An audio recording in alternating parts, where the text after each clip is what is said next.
Je vais vous demander de fermer les yeux, ensuite je vous placerai en salle et vous pourrez ouvrir les yeux et le jeu commencera. La porte se ferme, l'aventure commence. J'ai trouvé un genre de fusible.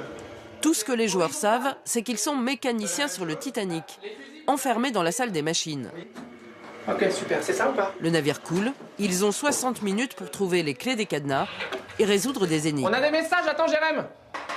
Tu lis? Ici Peter, le canal de communication a été saboté par le capitaine. J'ai trouvé ce canal pour communiquer avec vous si besoin d'aide. Peter, c'est lui. Il est le maître du jeu. On peut communiquer avec eux, leur envoyer des messages et du coup ça leur permet de ne pas rester bloqués pendant 30 minutes dans le jeu. Habileté, rapidité, imagination. L'Escape Game est un jeu d'aventure grandeur nature, parfois singulièrement réaliste. Les 3 joueurs ont déjà testé une quinzaine d'Escape Games et ce qu'ils recherchent, c'est la plongée dans un autre univers. Le bateau coule par l'avant. C'est un peu Fort Boyard, quoi. C'est un peu, faut trouver la clé et sortir, quoi.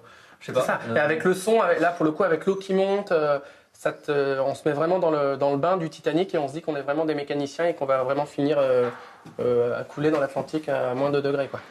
Originaire du Japon, l'Escape Game est arrivé à Paris en 2013 et a gagné toutes les régions de France. En 4 ans, le concept s'est perfectionné. On n'est plus sur un jeu qu'un jeu d'énigmes, c'est vraiment une aventure, une expérience à vivre. Et donc ça va être de transporter les joueurs comme s'ils étaient dans un parc d'attractions ou en plein cœur d'un film d'action, de science-fiction. Il existe aujourd'hui 427 enseignes d'escape game en France. Et pour braquer une banque, vous évader de prison ou survivre à un crash d'avion, il vous en coûtera en moyenne 25 à 30 € par personne. Le tarif pour 1h30 d'aventure collective en famille ou entre amis.